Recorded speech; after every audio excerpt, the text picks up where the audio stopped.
Good evening, Pokemon fans and Draft League players alike. This is Blazeman today. We are bringing you the second battle of the first season of the IDL, the Intercontinental Draft League, which we are playing in, which we've also been doing quite well in so far. We managed to secure a 2-0 dub on the back of Terra Tornado, grabbing 4 kills and winning us the game 2-0. So thank you. Unfortunately, the battle video just got corrupted, so unfortunately we had to not use that video. But this week we're going up against our good friend Zachattack. No, not Zachattack. Zachmander, catch the Canadian Ceruledges, and today we're battling him. So we are going to be jumping into this battle, and unfortunately our video recording for this one has also been corrupted. So we are going to be kindly using Zachattack's video, who's kind enough to send us the footage of the battle for, and he's very kindly done that for us. So we're going to be using his footage today. We're going to be going over the battle. So yes, week 2 is upon us. So we've started off a strong week 1 a win, 2-0, and on the back of Terra Torn, and we're going to see how we do. So I'm not going to reveal my team here because I think Zachmander is a very likely opponent for playoffs. So I'm going to keep a little bit of tricks in my back of my pocket. And I didn't play this match exceptionally well because I've been struggling real life a little bit, unfortunately. Just had little things going on. As you can see here, Zach does bring the Raging Bolt, which is Terra Water in this match, the Darkrai, the Quaquaval, the Ogerpon, the Moltres, and the Mudsdale. These were the 6 I expected. He had a couple of other threats that consisted of Tinkerton and Bronzong. I also thought Espeon could be likely, but these are the main 6 I expected from him. Quaquaval being a big problem, Raging Bolt being a big problem, Water Slam into this team that I have is a slight issue. Darkrai is just annoying because it outspeeds a lot of my team and does a lot of damage. Mudsdale is just good because it's a really solid ground type that has coverage for History and Samrock. And Moltres just being a threat because obviously it checks a lot of my threats, such as Whimsicott and Scarlet quite well. So as you see here, we're going to lead off with, I'm going to lead with Sandy Shocks because I felt Sandy Shocks was a really good lead into this team. So as you can see here, we learned for Sandy Shocks, and he actually leads off with the Moltres, which I didn't realise until in a second. I didn't realise it was actually Scarf. So yes, this is Scarf here, and I'm just going to click Stealth Fox because Stealth Fox do really well against this team. And this Sandy Shocks is Rocks. I believe it's Rocks 3 attack. It's sort of a bulky pin. As you see, we get our Rocks up here, and the Mudsdale comes in, which obviously isn't great, but we've got Rocks up now, so that pressures the Quaquaval to spin. So this Mudsdale is kind of expecting like an EQ or like a close combat, but this Mudsdale is actually sub, which is a really good bring on my opponent's part. Really forces me to prep. Really forces me into my back foot here as he sets to the sub. So obviously my Whimsicott isn't infiltrated because I was Memento, as I believe I show in the match anyway. So I was Memento because he had a lot of threats that I didn't want to set up on, especially a lot of threats could set up on me, so I didn't want to be set up on. So as you see, I go for the Energy Ball, which obviously, because I'm not infiltrated, will not break his sub. And unfortunately, he has the Heavy Slam, which is going to do an absolute shit ton of damage to us, and we barely hang on due to Whimsicott's Cotton Candy is a beast. So I predict him here to, obviously an Energy Ball doesn't kill, but in my opinion this is the freest switch into Ogerpon or Moltres, and obviously they take literally nothing from an Energy Ball. So I actually switch out here, predict him to go into I think I predicted him to go into Moltres, so I was going to go into my History and Samrock to take advantage. But Edgy just stays in and lets click Earthquake, which is fair because my team doesn't have got a lot of Earthquake switchings. And Energy Ball would not have killed this thing, but I was really surprised that he stayed in either way. But a good play on Zachmander's part, and nonetheless, this is showing why he is definitely one of the up-and-coming Draft League players. He's definitely not someone to watch out for, definitely not a pushover by any means. So we're going to History and Samrock here, obviously because spikes are so free. We get up spikes here and we just start clicking buttons, but as you can see, obviously we this Mudsdale's +1 defense, so it's going to do a lot. It's going to obviously be able to take hits quite well. You see that Earthquake come off and do about 50% there, which is again not great because obviously I have to choose between getting off a Ceaseless Edge and switching out. But obviously I do predict this Mudsdale to switch out because he's not aware of my item just yet. So I'm predicting the Quaquaval's coming, and as you'll see here, we have the Aerial Ace tech. This Samrock was a more offensive set, sort of 3 attacks here, and we're just going to pressure this Quaquaval if he wants to come in, and it's going to take a lot of damage, especially if he's a bulky variant. We can outspeed and click Aerial Ace. We just see he takes obviously Rocks, which is nice, and you see Ceaseless Edge, which we do go for. My apologies, Ceaseless Edge to get the spike up and then Aerial Ace. So you see Ceaseless Edge does pretty well, and you see that he's lefties here. So that is showing that he's a more bulky variant, and he's going to go for the Aqua Step here, predicting the Ceruledges, which again is a great play by Zachmander.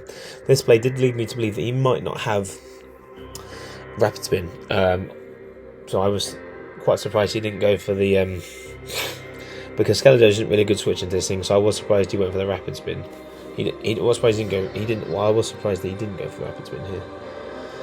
As you see, I'm thinking a little bit about this turn, but I do ultimately want to go for the area later because it's going to do a lot of damage to this mon. And as you see, it almost kills. He lives on 29%. I think that was a roll.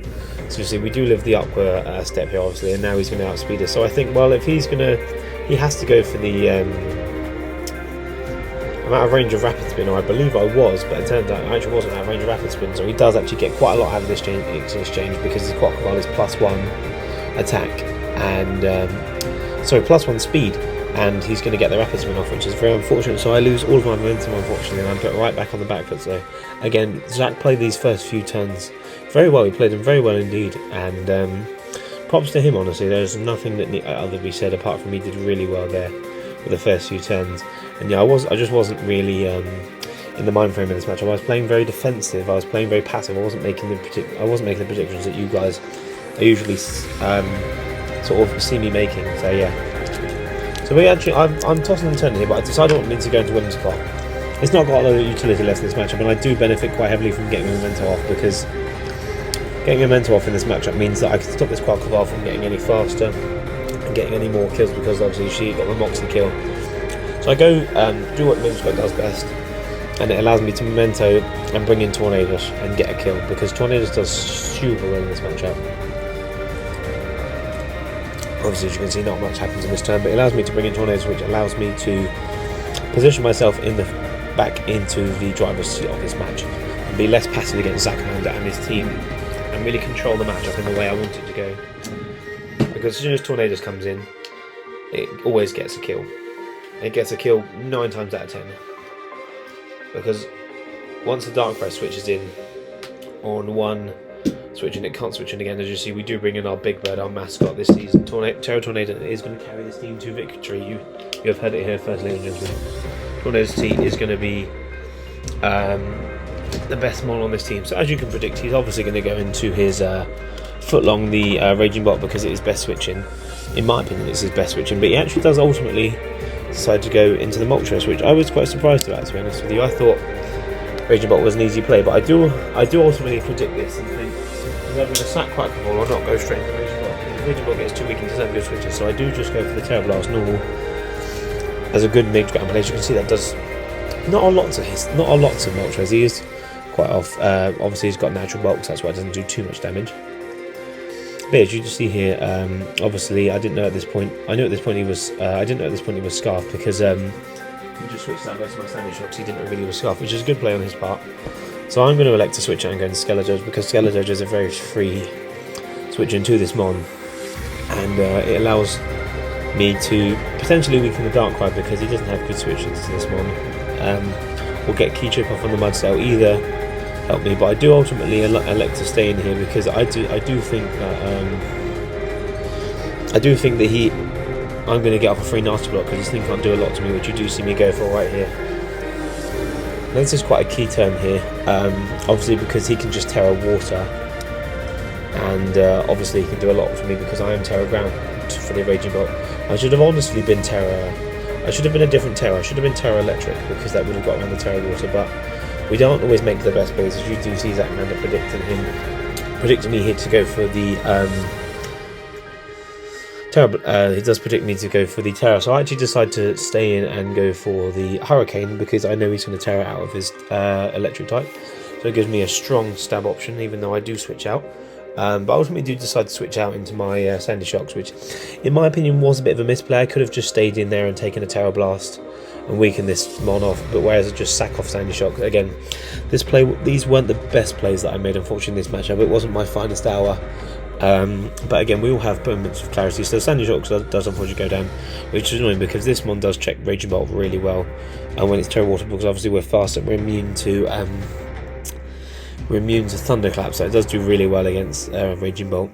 But again, not every player is amazing, so not every battle is amazing. So yeah, we're going to press on here, and I'm tossing and turning here, but I ultimately do decide to bring in Terrapagos because Terrapagos does really well into this matchup. He does not have good switch-ins, especially now the fact that there is no... I believe he had a Bronzong and a Tinkerton as his steel types, and now, unfortunately, we see neither of those mons, so that is really good for me. So it means I can just get off a free Calm Mind and just start Terra Star Storming here. And I'm going to get a kill, which is good, because I do need to turn this tide, because this matchup is... Apart from the fact that we do see that this Quackavolt is weak, I'm now down... I'm down to 3 Pokemon, so I'm really on the back foot here, unfortunately. So it is time for us to reclaim this matchup as our own and make sure that the Winchester Medichams do not go down without fucking fight, as we always do.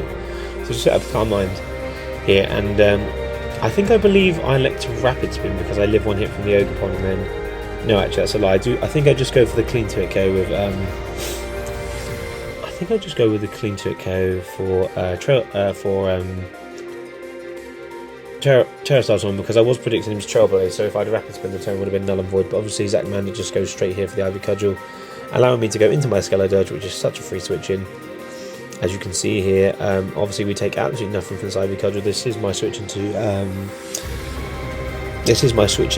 the Ogerpon. Obviously now Torchstrong is so free against this team. He doesn't have good switch-ins, even if his Darkrai comes in, which it does. I am rocking the Coldberry this week, so this Darkrai will not take this Torchstrong well at all, but I do ultimately decide to go for the mid-play of Shadow Ball.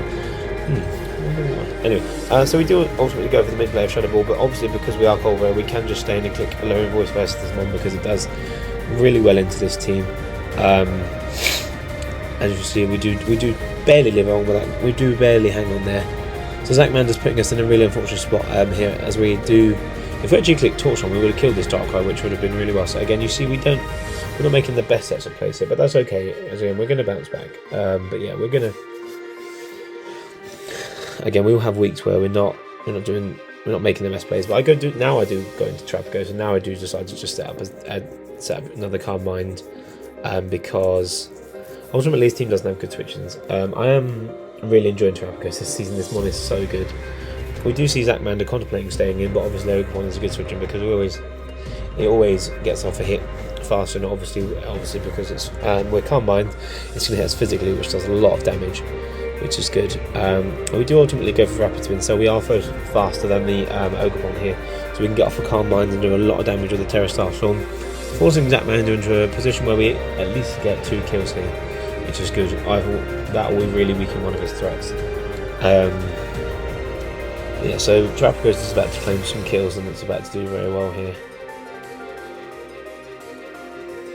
You do see us ultimately go for the Calm Mind in this stage, because I do live an Ivy Cudgel, obviously thanks to Terra Shell. That still does a lot of damage, because obviously it's Mold Breaker. We do live 2 though, so that's good. But I do believe this is a roll to kill it. As you see, the Ogerpon just get straight knocked out here, so that's one massive threat down. Especially now Ceruledges is down, which is good. You do see that Zachmander seems getting really worn down here. We've got the Darkrai down, the Quackavolt is really down, the Raging Bolt is obviously still full. We do ultimately elect just to stay in here and click Terrastar Storm again because it's free, but you see Zachmander going for the Moltres. I didn't really know what this Moltres was going to be. I thought it would just be Boots, but you do see at this moment in time that he is actually Scarf with his Moltres, which is surprising obviously because I didn't expect it to be Scarf. I didn't think Scarf was great into my team, but again it is quite a good Pivotal, quite a good enabler. So obviously you do see that we actually go to the overheat and we just barely hang on here, and we do pick up the kill. So Terrapagos picking up 2 kills, really putting the game back into our ballpark here. We do see Zachmander obviously going to the beast that is the Raging Bolt, obviously because Thunderclap is probably more than likely going to take us out. But obviously Terrapagos has done its job by this point, picking up 2 kills, which is good. So we do unfortunately have to let Terrapagos go down there, and we do get a chance to bring in our Tornadus and repeat the sequence that I should have done earlier, but we are ultimately going to go back into our Tornadus and go for the 50-50 here, because now he is Terra Water, so we can get a lot of chip damage off on this thing with our Raging Bolt as he goes for the He goes for the, I believe he goes for the Calm Mode. He might just Terror Blast, predicting us to be Terror Ground. But I do ultimately just click the Nasty Plot here to get us in the best positioning, because he doesn't have good switches to this mon, and obviously this is the only mon we've got left. So yeah, we're going to claw back some kills here, but unfortunately Zach played this game very well. He was always on the offensive, never let me have a free turn, even though I could have made some better plays, but hey, we don't always make the best plays. So we do see him going for the Terror Blast here, but again, he played really well, so I can't judge him at all for that. Yeah, Zach did what Zach does best, and he played really well. So we do see him ultimately, I believe he sacks off his Quackval at this point, or yeah, we do ultimately see the Quackval get sacked off here. So yeah, it's going to be a 3-0 loss for us, unfortunately, because the Darkrai is going to come back in and try and was going to come back in and kill us. I do go for the